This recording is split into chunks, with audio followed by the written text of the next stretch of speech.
Hello everyone, welcome to my YouTube channel. आज के इस वीडियो में हम पढ़ेंगे स्वतंत्रता सेनानी के बारे में। ठीक है, तो फर्स्ट क्वेश्चन देखते हैं। राजस्थान सरकार के द्वारा प्रकाशित पुस्तक कौन सी है जिसमें राज्य के स्वतंत्रता सेनानियों की कीर्ति कथाएं है? देश के दीवाने। राजस्थान सरकार द्वारा प्रकाशित देश के दीवाने नामक पुस्तक में राजस्थान के स्वतंत्रता सेनानियों की कीर्ति गाथाओं के वर्णन हेतु सरकार ने राजस्थान के 51 स्वाधीनता सेनानियों के नामों से सम्मिलित किया है। स्वतंत्रता सेनानी एवं शहीद सागरमल गोपा कहाँ के निवासी थे? जैसलमेर। सागरमल गोपा, इनका जन्म जैसलमेर में हुआ था। जैसलमेर के तत्कालीन गहरावल व जवाहर सिंह के अत्याचारों को डटकर विरोध करने के कारण इन्हें राजद्रोह के आरोप में 25 मई 1941 को 6 वर्ष के लिए जेल में डाल दिया तथा अमानवीय यातनाएं देने के बाद जेल में ही 4 अप्रैल 1946 को उनके शरीर पर मिट्टी का तेल छिड़काकर जिंदा जला दिया। इन्होंने आज़ादी के दीवाने व जैसलमेर के गुड्डा राज नामक पुस्तकें लिखी। सागरमल गोपा के राजद्रोह के आरोप में कितने वर्ष कठोर कारावास की सजा दी गई थी? तो 6 वर्ष। जैसलमेर राज्य की गुड्डा राजशासन नामक पुस्तक किसने लिखी थी? सागरमल गोपा ने। एक स्वतंत्रता सेनानी द्वारा एक काव्य पाठ 9 रतन के पंजों से बच्चों भूप जवार तुम जैशान किले पे तिरंगा पाओगे एक गाजा के दरबार में किया गया। यह जोशान का अर्थ है जैसलमेर। ठीक है, राजस्थानी लोक काव्य में जैसलमेर दुर्ग को जैशानगढ़ कहा गया है। प्रजामंडल आंदोलन के दौरान जोधपुर में अर्थ अव्यवस्था व अन्याय के विरुद्ध भूख हड़ताल करने के कारण स्वास्थ्य खराब हो जाने से 19 जून 1942 को किस स्वतंत्रता सेनानी की मृत्यु हो गई थी? बाल मुकुंद बिस्सा। राजस्थान का जतीन दास बाल मुकुंद बिस्सा का जन्म 1908 पीलवा डीडवाना में हुआ था। जोधपुर जेल में राजबंदियों के साथ दुर्व्यवहार एवं खराब भोजन की व्यवस्था के विरोध में भूख हड़ताल करने के कारण स्वास्थ्य खराब हो जाने से 1942 में इनकी मृत्यु हो गई। जेल में अन्याय के खिलाफ भूख हड़ताल के कारण मारवाड़ के लोक परिषद किस नेता की मृत्यु 19 जून 1942 को हुई थी? तो वो थे बाल मुकुंद बिस्सा। राजस्थान के जतीन दास कहलाते हैं। जतीन दास कहते हैं बाल मुकुंद बिस्सा को। राजस्थान के किस क्रांतिकारी के तिहाड़ जेल में रखा गया था? तो तिहाड़ जेल में रखा गया था गोपाल सिंह खरवा को। अजमेर मेरवाड़ा में खारवा ठिकाने के जागीरदार गोपाल सिंह खरवा को ब्रिटिश विरोधी होने के कारण टोडगढ़ किले में बंदी बनाया गया था। वहां से फरार होने पर उन्हें सलेमाबाद से पकड़कर अजमेर की तिहाड़ जेल में रखा गया। ये आर्य समाज के सिद्धांतों से प्रभावित थे। निम्न में से किसने राव गोपाल सिंह खारवा को प्रभावित किया था? तो वो थे आर्य समाज। राजस्थान के जयपुर में राजनीतिक चेतना को सर्वप्रथम देने वाले थे। तो वो थे अर्जुन लाल सेठी। अर्जुन लाल सेठी का जन्म 1880 में हुआ था। जयपुर के जैन परिवार से बिलोंग करते हैं ये। बीए करने के बाद राज्य सेवा में आने के लिए आग्रह किया। ठीक है, तो उन्होंने उत्तर दिया अर्जुन लाल नौकरी करेगा तो अंग्रेजों को भारत से बाहर कौन निकालेगा? उन्होंने ये बोला अगर अर्जुन लाल नौकरी करेगा तो अंग्रेजों को भारत से बाहर कौन निकालेगा? सेठ जी जयपुर राज्य में जन जागृति के जनक कहे जाते हैं। अजमेर में लोगों की राजनीतिक शिक्षा के लिए उन्होंने शिक्षा सोसाइटी 1907 की स्थापना की थी। किसके लिए? अजमेर में राजनीतिक शिक्षा देने के लिए जैन शिक्षा सोसाइटी 1907 की उन्होंने स्थापना की थी। 1908 में जैन वर्धन पाठशाला को जयपुर स्थानांतरित कर इसमें क्रांतिकारियों का प्रशिक्षण दिया जाने लगा। 1908 में वर्धमान विद्यालय की स्थापना किसने की थी? तो की थी अर्जुन लाल सेठी ने। भारत की स्वतंत्रता में लगभग 40 वर्ष पूर्व विद्यमान विद्यालय जयपुर के प्रशस्ति कार्य एवं इसकी स्थापना के उद्देश्य थे अर्जुन लाल सेठी व उन एवं क्रांतिकारी नौजवान तैयार करना। ठीक है, फिर है अर्जुन लाल सेठी ने 1908 में वर्धमान पाठशाला की स्थापना किस स्थान पर की थी? तो उन्होंने की थी जयपुर स्थान पर। अर्जुनलाल सेठी द्वारा राजस्थान सेवा संघ का गठन किस विख्यात व्यक्ति की सलाह मानकर किया गया था? तो उन्होंने सलाह मानी थी महात्मा गांधी की। अर्जुनलाल सेठी के संबंध में निम्नलिखित में से कौन सा कथन सही नहीं है? तो ये जो फोर्थ वाला है वो सही नहीं है। निमिष हत्याकांड में उनकी सहभागिता सिद्ध हो गई, जबकि ऐसा नहीं था और उनकी बरेली में बंद रखा गया। बाकी सारे सही है। उन्होंने अपना कैरियर चोमू ठाकुर के निजी सचिव के रूप में प्रारंभ किया था। उन्होंने मथुरा में एक जैन विद्यालय में अध्यापक के रूप में काम किया था। उन्होंने जयपुर में वर्धमान विद्यालय और एक छात्रावास खोला था। अभी उनके बारे में कुछ लिखा हुआ है। अर्जुनलाल सेठी द्वारा बनारस के एक धनिक महंत की हत्या करने का षड्यंत्र तैयार किया गया। किसका षड्यंत्र तैयार किया गया? बनारस के एक धनिक महंत की हत्या करने का षड्यंत्र तैयार किया गया। इसके लिए अर्जुनलाल सेठी ने मानकचंद, मोतीचंद, जोरावर सिंह व जयचंद को नियुक्त किया। विष्णुदत्त के नेतृत्व में इस दल ने बनारस और प्रस्थान किया और 20 मार्च 1913 को आरा जिले में निमेज के उपाश्रय में उस धनिक व उसके नौकर महंत भगवान दास की हत्या कर दी। उपयुक्त सभी क्रांतिकारी गिरफ्तार कर लिए गए, जिनमें से मोतीचंद को मृत्युदंड तब विष्णुदत्त को आजीवन कारावास दंड मिला। जोरावर सिंह को प्राणदंड की सजा दी गई, परंतु वह पकड़ा नहीं जा सकता। सबूत के अभाव में अर्जुनलाल सेठी को गिरफ्तार नहीं किया जा सका। इसके बावजूद उन्हें मद्रास राज्य की बेलूर जेल में 5 वर्ष तक नजरबंद किया गया। आरा निमच षड्यंत्र कांड में निम्नलिखित में से कौन कौन से क्रांतिकारी थे? तो थे मोतीचंद थे, माणकचंद थे और जयचंद थे। ठीक है। मदन पराजय पार्श्व यज्ञ की स्वतंत्रता सेनानी की करते हैं? अर्जुनलाल सेठी की। ठीक है।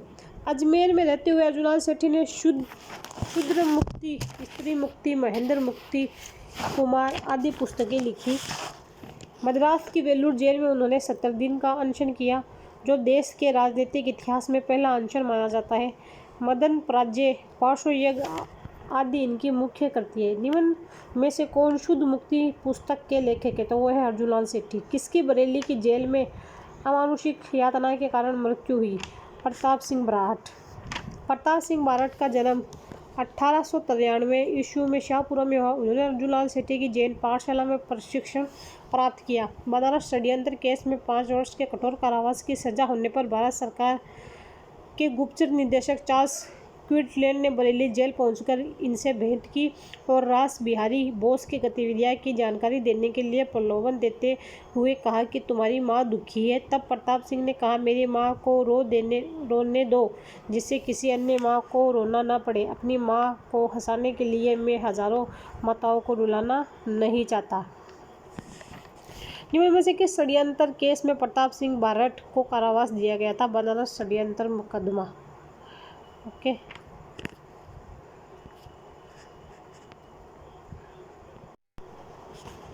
स्वतंत्रता सेनानी श्री प्रताप सिंह बारठ की जन्म स्थली है? तो वो है शाहपुरा। निम्नलिखित में से किस जेल में प्रताप सिंह बारठ की मृत्यु हुई? तो उनकी मृत्यु हुई बनारस जेल के अंदर। स्वतंत्रता सेनानी श्री केसरी सिंह बारठ की जन्म स्थली है शाहपुरा है। ठीक है। केसरी सिंह बारठ 21 नवंबर 1872 को देवपुरा शाहपुरा जिला गांव जन्मे। केसरी सिंह बारठ कवि व महान देशभक्त थे। इन्होंने वीर भारत सभा 1910 नामक गुप्त क्रांतिकारी संगठन की स्थापना में महत्वपूर्ण योगदान दिया। साधु प्यारेराम हत्याकांड में इन्हें 20 वर्ष की सजा हुई। इन्हें राजस्थान से दूर हजारीबाग केंद्रीय जेल बिहार भेज दिया गया, लेकिन सरकार के आदेश से पहले ही मुक्त कर दिए गए। इनका पूरा परिवार ही क्रांतिकारी गतिविधियों में संलग्न रहा। केसरी सिंह के पुत्र प्रताप सिंह, उसके अनुज जोरावर सिंह तथा उसके जामाता ईश्वरदान भी वीर भारत सभा में सम्मिलित हुए। प्रसिद्ध क्रांतिकारी रास बिहारी बोस ने कहा था, ऐसे उदाहरण तो है कि पिता ने पुत्र को देश की बलिवेदी पर चढ़ने को भेज दिया, परंतु मेरे सामने केसरी सिंह का पहला उदाहरण है जिसने अपने पुत्र के साथ जामाता को भी आगे कर दिया। राजनीति में वे इटली के राष्ट्रपिता मैजिनो को अपना गुरु मानते थे। केसरी सिंह जी की कविता राष्ट्रीय भावनाओं से ओतप्रोत थी। इनके प्रमुख रचनाओं में चेतावनी, चुंगटिया, रूठी रानी, प्रताप चरित, दुर्गादास चरित व जसवंत सिंह चरित प्रसिद्ध है। केसरी सिंह जी ने वीर सावरकर द्वारा लिखित मैजिनी की जीवनी मराठी पुस्तक का हिंदी अनुवाद किया था। वीर भारत सभा का गठन किसने किया था? तो वो किया था केसरी सिंह बारठ ने। भारत में एकमात्र ठाकुर केसरी सिंह बारट ऐसे व्यक्ति थे जिन्होंने भारत माता की दासता की श्रृंखलाओं को काटने के लिए अपने समस्त परिवार को स्वतंत्रता के युद्ध में झोंक दिया। यह कथन किसने कहा था? रास बिहारी बोस। हमें भारतीय इतिहास में स्वतंत्रता सेनानियों के अनेक ऐसे उदाहरण मिलते हैं जिन्होंने भारत की स्वतंत्रता के लिए अपने पुत्रों का बलिदान कर दिया था, किंतु केसरी सिंह बारट एक ऐसा उदाहरण जिन्होंने अपने पुत्र के साथ साथ अपने दामाद को भी मातृभूमि की स्वतंत्रता प्राप्ति के लिए बलिदान करने के लिए भेज दिया था। यह कथन किसने कहा था? रास बिहारी बोस ने। क्रांतिकारी रचना चेतावनी का चुंगटिया के रचयिता है केसरी सिंह बारट। चेतावनी राज चुंगटिया केसरी सिंह बारट के 13 सोठे हैं जो डिंगल भाषा में मेवाड़ महाराणा फतेह सिंह को भेजे गए थे, जिन्हें पढ़कर महाराणा का स्वाभिमान जागृत हो गया और वे कर्जन द्वारा एडवर्ड सप्तम के सम्मान में आयोजित 1903 ईस्वी दिल्ली दरबार में सम्मिलित नहीं हुए। केसरी सिंह बारट ने चेतावनी राज चुंगटिया किसको संबोधित करके लिखा था? ठीक है, तो वो लिखा था महाराणा फतेह सिंह। केसरी सिंह बारट ने मेवाड़ महाराणा को 13 सोठे किस भाषा में लिखे थे? तो वो लिखे थे डिंगल भाषा में। कौन सी कविता सुनने के बाद शाही नरेश royal king British viceroy से मिलने के लिए दिल्ली नहीं गए थे? चेतावनी राज चुंगटिया। 1903 या 1911 में आयोजित दिल्ली दरबार में राजस्थान के किस शासक ने भाग नहीं लिया था? तो वो थे उदयपुर के महाराणा फतेह सिंह। बाकी ये सारे शामिल थे। खेतड़ी के शासक अजीत सिंह भी थे, मेवाड़ के महाराणा सज्जन सिंह भी थे, महाराजा गंगा सिंह भी थे। इंग्लैंड में इंडिया हाउस की स्थापना किसने की थी? श्यामजी कृष्ण वर्मा ने की थी। क्रांतिकारी जिसे महंत प्यारेलाल हत्याकांड में सजा मिली थी वो थे केसरी सिंह बारट। जोधपुर के धनी साधु प्यारेलाल को योजनानुसार कोटा लाया गया। 25 जून 1912 ईस्वी को हीरालाल जालोरी ने साधु की हत्या कर दी, लेकिन धन नहीं मिला। परिणामतः केसरी सिंह बारट, हीरालाल जालोरी, रामकरण और सोमदत्त लहरी को साधु की हत्या के आरोप में गिरफ्तार कर लिया गया। मुकदमा के दौरान लक्ष्मी नारायण कायस्थ मुखबिर बन गया। केसरी सिंह बारट, सोमदत्त लहरी और रामकरण को 20 वर्षों तक का तथा हरिलाल जालोरी को 7 वर्ष का कारावास का दंड दिया गया था। निम्न में से कौन महंत प्यारेलाल हत्याकांड से संबंधित नहीं है? तो वो है मोहनलाल जालोरी संबंधित नहीं है, जबकि रामकरण, ठाकुर केसरी बारट, सोमदत्त लहरी ये सारे के सारे सम्मिलित थे। 23 दिसंबर 1912 को लॉर्ड हार्डिंग पर वर्धमान विद्यालय जयपुर के विद्यार्थी ने बम फेंका। यह था जोरावर सिंह। केसरी सिंह बारट के छोटे भाई व प्रताप बारट के चाचा जोरावर बारट ने लॉर्ड हार्डिंग पर 23 दिसंबर 1912 को दिल्ली के चांदनी चौक पर गुजरते समय बम फेंका, जिसके कारण वायसराय के कंधे पर घाव हो गया और उसका महावत मारा गया। जोरावर सिंह बारट अपने जीवन काल में पकड़े नहीं जा सके। पूरे जीवन भूमिगत होकर अमरदास बैरागी के रूप में घूमते रहे। सुमलित नहीं है जोरावर सिंह बरेली जेल, ये गलत है। अर्जुनलाल शेट्टी है वो बेलूर जेल में थे। केसरी सिंह बारट हजारीबाग जेल से और विजय सिंह पथिक जो है टोडगढ़ जेल से। निम्नलिखित में से किसने अमरदास बैरागी छद्म नाम रखकर अपने अधिकांश समय मालवा और वागड़ के क्षेत्र में व्यतीत किया? तो वो थे जोरावर सिंह बारट। निम्न में से कौन सा क्रांतिकारी आजीवन अंग्रेजों की पकड़ में नहीं है? वो था जोरावर सिंह। चिड़ावा का गांधी किसे कहा जाता है? तो चिड़ावा का गांधी जो कहा जाता है मास्टर प्यारेलाल गुप्ता को कहा जाता है। सीकर की तरह शेखावाटी क्षेत्र के अन्य जागीरदार भी किसानों पर अत्याचार करने में पीछे नहीं रहे। 1922 ईस्वी में मास्टर प्यारेलाल गुप्ता ने चिड़ावा में अमर सेवा समिति की स्थापना की। मास्टर प्यारेलाल गुप्ता उत्तर प्रदेश के अलीगढ़ जिले का रहने वाला था तथा चिड़ावा का गांधी कहलाता है। स्वतंत्रता सेनानियों में गांधी उपनाम एक दृष्टि में। वागड़ का गांधी भोगीलाल पांड्या, राजस्थान का गांधी गोकुलभाई भट्ट, गांधी जी की मानस पुत्री श्रीमती सत्यभामा बूंदी, गांधी के 5वें पुत्र जमनालाल बजाज। चिड़ावा का गांधी मास्टर प्यारेलाल गुप्ता महात्मा गांधी के पुत्र के उपनाम से प्रसिद्ध है, जमनालाल बजाज। गांधी जी के 5वें पुत्र के रूप में विख्यात जमनालाल बजाज का जन्म 4 नवंबर 1889 को काशी का बास ग्राम सीकर में हुआ। वे हरिजनों द्वारा वर्धा के लक्ष्मीनारायण मंदिर में हरिजनों का प्रवेश करवाया हेतु प्रयत्न रहे। बजाज ने अंग्रेजों से प्राप्त राय बहादुर उपाधि को लौटाकर अपने देश प्रेम का परिचय कराया। निम्न में से कौन से एक भरतपुर राज्य के स्वतंत्र आंदोलन के नेता थे? तो वो थे कृष्णलाल जोशी। भरतपुर में श्री कृष्णलाल जोशी के प्रयासों से जन जागृति आंदोलन चला। किसके प्रयासों से? कृष्णलाल जोशी के प्रयासों से। इन्हीं के प्रयासों से दिसंबर 1938 में भरतपुर प्रजामंडल की स्थापना की गई। ठीक है। कब की गई थी? 1938 में भरतपुर प्रजामंडल की स्थापना। 1930 के दशक में भरतपुर में राजनीतिक जागृति का श्रेय किसे दिया जाता है? तो वह है श्री कृष्णलाल जोशी को।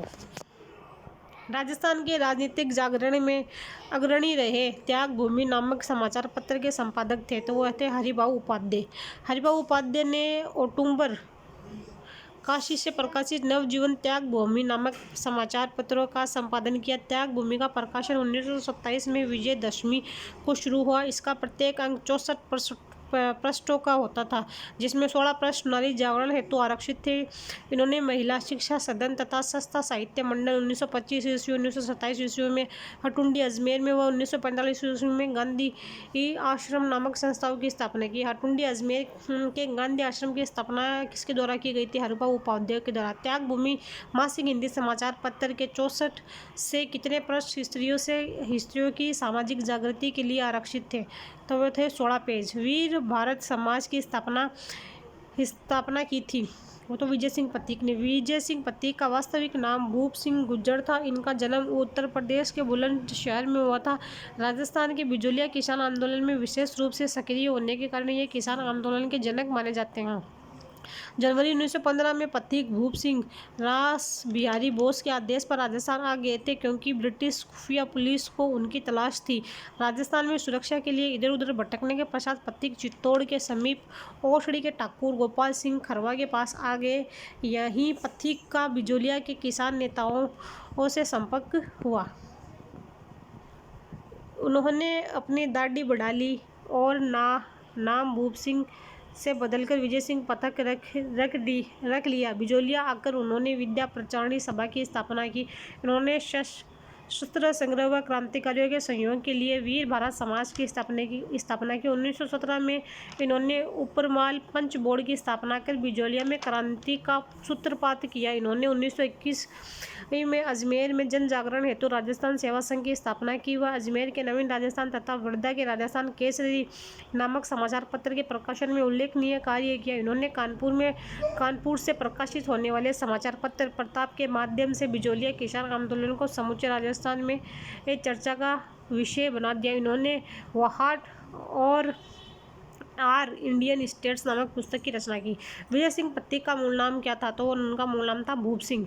किस व्यक्ति के कहने पर विजय सिंह पथिक राजस्थान में क्रांति का आयोजन करने के लिए खरवा ठाकुर गोपाल सिंह के पास आए? रास बिहारी बोस। ऊपरमाल पंच बोर्ड का गठन किया था, तो वो किया था विजय सिंह पथिक ने। विजय सिंह पथिक से संबंधित सही कथनों पर विचार कीजिए। तो सारे के सारे ही सही है, ठीक है। रास बिहारी बोस के क्रांतिकारी दल से संबंधित थे। इन्होंने विद्या प्रचारिणी सभा की स्थापना की थी। इन्होंने सेवा समिति की स्थापना की थी, ठीक है। फिर है साधु सीताराम दास के साथ मिलकर एक अखाड़ा स्थापित किया था। अखंड भारत समाचार पत्र का प्रकाशन किया था, तो वो किया था जयनारायण व्यास लोक नायक या शेर राजस्थान के रूप में विख्यात जयनारायण व्यास का जन्म 1899 में जोधपुर में हुआ था। यह राजस्थान के प्रथम व्यक्ति थे जिन्होंने सामंतशाही के खिलाफ आवाज़ उठाई व रियासतों में उत्तरदायी शासन की स्थापना की मांग की।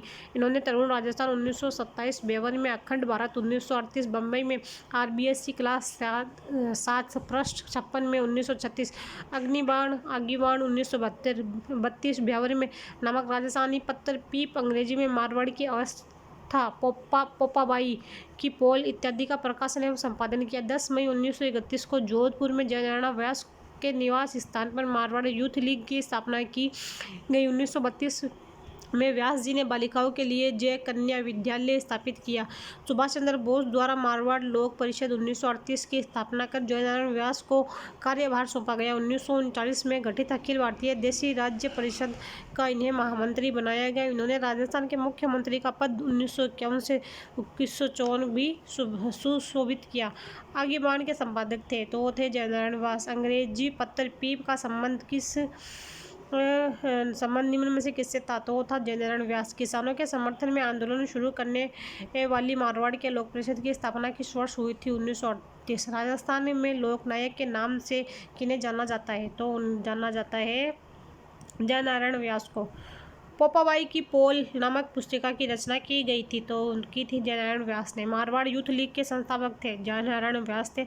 राजस्थान में बालिकाओं के लिए जय कन्या विद्यालय 1932 ईस्वी किसने स्थापित किया था? वो तो किया था जयचंद्र निवास। निम्न में से कौन बीकानेर षड्यंत्र मुकदमा से संबंधित नहीं थे? तो वो थे रघुवर दयाल गोयल जो है संबंधित नहीं थे, जबकि स्वामी गोपाल दास, बद्री प्रसाद, सत्यनारायण सर्राफ ये सब संबंधित थे। बीकानेर के महाराजा गंगा सिंह 1931 में गोलमेज सम्मेलन में भाग लेने के लिए लंदन गए, जिसमें श्री चंदनमल बहड़ और उनके साथियों ने बीकानेर राज्य की वास्तविक स्थिति का चित्रण करते हुए बीकानेर एक दीर्घदर्शन नामक पुस्तिका वितरित करवा दी थी, जिसमें अंतर्राष्ट्रीय स्तर पर महाराजा का अपमान हुआ। अतः बीकानेर षड्यंत्र मुकदमा के नाम पर चंदनमल बहड़, सत्यनारायण सर्राफ, स्वामी गोपाल दास, बद्री प्रसाद, खूबराम एवं प्यारेलाल को राजद्रोह का झूठा मुकदमा दर्ज कर गिरफ्तार किया गया। ठीक है, फिर है निम्नलिखित व्यक्तियों पर विचार कीजिए। इनमें से कौन बीकानेर राजद्रोह षड्यंत्र मामले में सम्मिलित थे? तो गोपाल दास, खूबराम, सत्यनारायण ये बीकानेर राजद्रोह षड्यंत्र में सम्मिलित थे। ब्यावर में सनातन धर्म विद्यालय के संस्थापक स्वतंत्रता सेनानी थे दामोदर दास राठी। इनका जन्म 1884 ईस्वी में पोखरण में हुआ। सेठ दामोदर दास राठी की कर्म भूमि ब्यावर रही। राजस्थान में होम रूल आंदोलन एवं एकता आंदोलन का संचालन करने वाले इस क्रांतिकारी भामाशाह उद्योगपति ने लोकहित में ब्यावर में सनातन धर्म स्कूल, कॉलेज, नव भारत विद्यालय व कृष्णा मिल की स्थापना की। इन्होंने क्रांतिकारियों को आर्थिक सहायता भी प्रदान की। गोपाल सिंह खरवा की सशस्त्र क्रांति की योजना 21 फरवरी 1915 में इनका महत्वपूर्ण योगदान था।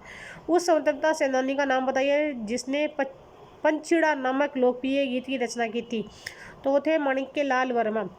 4 दिसंबर 1897 ईस्वी में बिजोलिया भीलवाड़ा में जन्मे माणिक्यलाल वर्मा ने बिजोलिया में सामंती शोषण के विरुद्ध किसानों को अपनी कविता के माध्यम से जागृत किया। 18 अप्रैल 1948 को माणिक्यलाल वर्मा संयुक्त राजस्थान के प्रधानमंत्री बनाए गए। ये 1963 में राजस्थान खाद्य ग्रामोद्योग बोर्ड के अध्यक्ष रहे। इन्हें उदयपुर से संविधान सभा का प्रतिनिधित्व दिया गया। इन्होंने अजमेर से मेवाड़ का वर्तमान शासन नामक पुस्तक प्रकाशित की, जिसमें मेवाड़ के शासक की कटु आलोचना की। ये पंचड़ा गीत के माध्यम से क्रांतिकारी का उत्साह बढ़ाते थे।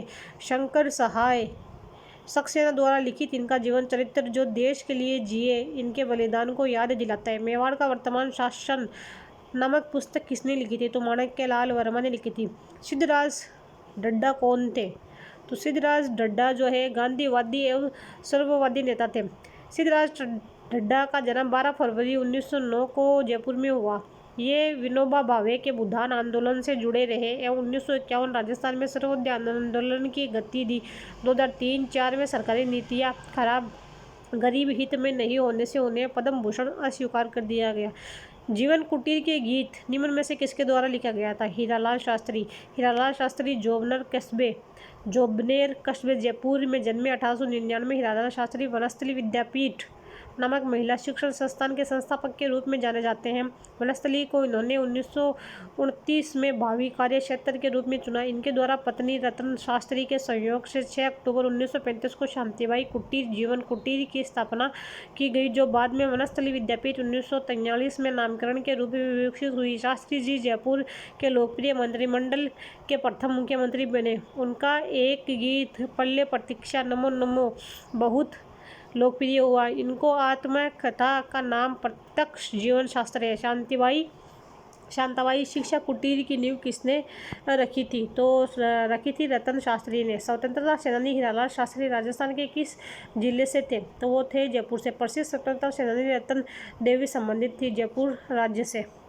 मध्य प्रदेश के खासरोद में जन्मी रतन शास्त्री का विवाह हीरालाल शास्त्री के साथ हुआ। इनकी प्रारंभिक शिक्षा रतलाम और विवाह उपरांत शिक्षा वनस्थली में हुई। वनस्थली में जीवन कुटीर की स्थापना में उन्होंने पति को भरपूर सहयोग दिया। इन्होंने स्त्री शिक्षा में उल्लेखनीय कार्य किया। उन्होंने सन 1939 ईस्वी में जयपुर राज्य प्रजामंडल के सत्याग्रह आंदोलन में सक्रिय रूप से भाग लिया तथा सन 1942 ईस्वी में भारत छोड़ो आंदोलन में भी सक्रिय रही। भामिनी सहाय शर्मा राजस्थान के स्वतंत्रता सेनानी संबंधित थे। अलवर 1932 में हिंदुस्तान सोशलिस्ट रिपब्लिकन आर्मी नामक क्रांतिकारी संगठन के नेता राजगढ़ अलवर के भवानी सहाय शर्मा को रेगुलेशन एक्ट के तहत 7 वर्ष की सजा हुई थी। उन राजनीतिक कार्यकर्ताओं को चिन्हित कीजिए जिन्होंने नागरिक स्वतंत्रता के लिए अपने प्राण उत्सर्ग किया। तो वो थे बाल मुकुंद बिस्सा, सागरमल गोपा, रमेश स्वामी। श्यामगढ़ कृष्ण वर्मा के बारे में निम्न कथनों को पढ़िए। वे अजमेर म्यूनिसिपल कमेटी के निर्वाचित होने वाले पहले भारतीय चेयरमैन थे। उन्होंने महाराणा मेवाड़ के सचिव के रूप में भी सेवा दी थी। श्यामजी कृष्ण वर्मा अजमेर नगर समिति के पहले निर्वाचित भारतीय अध्यक्ष थे। उन्होंने मेवाड़ के महाराणा के सचिव के रूप में कार्य किया तथा ब्यावर की कृष्णा कॉटन मिल की स्थापना की थी। आधुनिक राजस्थान का निर्माता किसे कहा जाता है? तो आधुनिक राजस्थान का निर्माता कहा जाता है मोहनलाल सुखाड़िया को।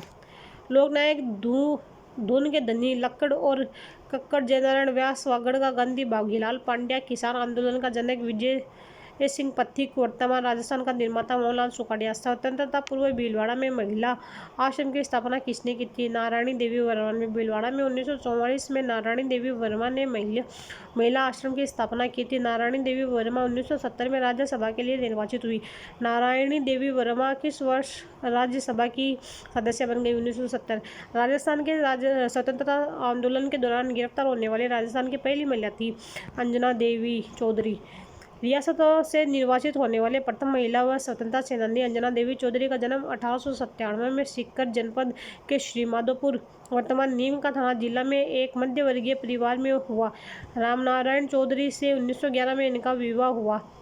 इन्होंने मेवाड़, बूंदी, बिजोलिया, बेंगू आदि स्थानों पर सत्याग्रही किसान स्त्रियों का मार्गदर्शन किया। यह समस्त रियासतें जनता में गिरफ्तार होने वाली प्रथम महिला थी। यह 1932-35 के बीच राष्ट्रीय सत्याग्रह आंदोलन में 2 बार जेल गई। 1937 में इन्होंने डूंगरपुर में भीलों के उत्थान कार्यों में योगदान दिया। 1939-42 में सेवाग्राम आश्रम में रहकर बापू के कार्यों में योगदान किया। इन्होंने वर्षा सर्वाधिक तेज गति से चरखा कातने का रिकॉर्ड भी स्थापित किया। कौन सी महिला राजनीतिक एवं सामाजिक कार्यकर्ता थी जिन्हें उनकी गतिविधियों के कारण मेवाड़ एवं बूंदी राज्यों से निर्वासित किया गया था? तो वो थी अंजना देवी चौधरी। निम्न में से कौन सी महिला राजस्थान से संबंधित है जो राजनीति जागृति और विकास का हिस्सा थी? अंजना देवी चौधरी। कौन भूतपूर्व कोटा रियासत की पहली महिला स्वतंत्रता सेनानी थी? कमला संविधान। कोटा स्वतंत्रता सेनानी इंद्रदत्त स्वाधीन की पत्नी कमला स्वाधीन महिला स्वतंत्रता सेनानी थी। कांग्रेस के नमक सत्याग्रह 1930 के दौरान निम्न में से किस 6 महीना का कारावास भुगतना पड़ा था? वो थी जानकी देवी बजाज। जमनालाल बजाज की पत्नी जानकी देवी बजाज ने महिला जागरण व सामाजिक कुरीतियों के खिलाफ आवाज़ उठाई। विनोबा भावे के सानिध्य में गौ सेवा का काम किया। यह जयपुर प्रजामंडल के 1944 ईस्वी के अधिवेशन की अध्यक्ष चुनी गई। 1956 में इन्हें भारत सरकार द्वारा पद्म भूषण से अलंकृत किया गया। निम्न में से किसे भूदान और कूपदान कार्यक्रमों में उनकी सक्रिय भागीदारी के कारण भारत सरकार ने 1956 में पद्म भूषण से सम्मानित किया? वो थी जानकी देवी बजाज। राजस्थान महिला परिषद की स्थापना उदयपुर में 1947 में किसके द्वारा की गई थी? शांता त्रिवेदी। प्रजामंडल के आंदोलन में स्वयं सेविका के रूप में भाग लेकर विद्यार्थियों में राष्ट्र चेतना का संचार करने वाली शांता त्रिवेदी का विवाह उदयपुर के परशुराम त्रिवेदी के साथ हुआ। 1947 में इन्होंने उदयपुर में राजस्थान महिला परिषद की स्थापना की ताकि महिलाओं का समुचित विकास हो सके। स्वतंत्रता सेनानी एवं राजनीतिक नगेंद्र बाला किस शहर से संबंधित थी? वो थी कोटा से। कोटा की स्वतंत्रता सेनानी नगेंद्र बाला 1960 में देश में कोटा की जिला की प्रमुख बनने वाली प्रथम महिला थी। वे 2 बार विधायक 1962 से 1967 और 72 से 77 के पद पर भी रही। राजस्थान के लौह पुरुष माने जाते हैं दामोदर दास व्यास।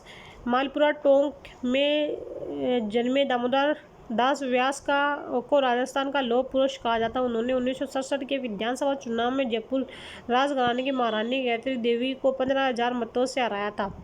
सुमेलित कीजिए। सावित्री देवी भाटी जोधपुर से थी, ठीक है। भगवती देवी उदयपुर, लक्ष्मी देवी आचार्य बीकानेर, कुमारी कुसुम गुप्ता जोधपुर। इसी के साथ ये हमारा स्वतंत्रता सेनानी वाला टॉपिक कंप्लीट होता है। आगे हम नेक्स्ट वीडियो में कुछ अलग टॉपिक देखेंगे। तब तक के लिए बाय।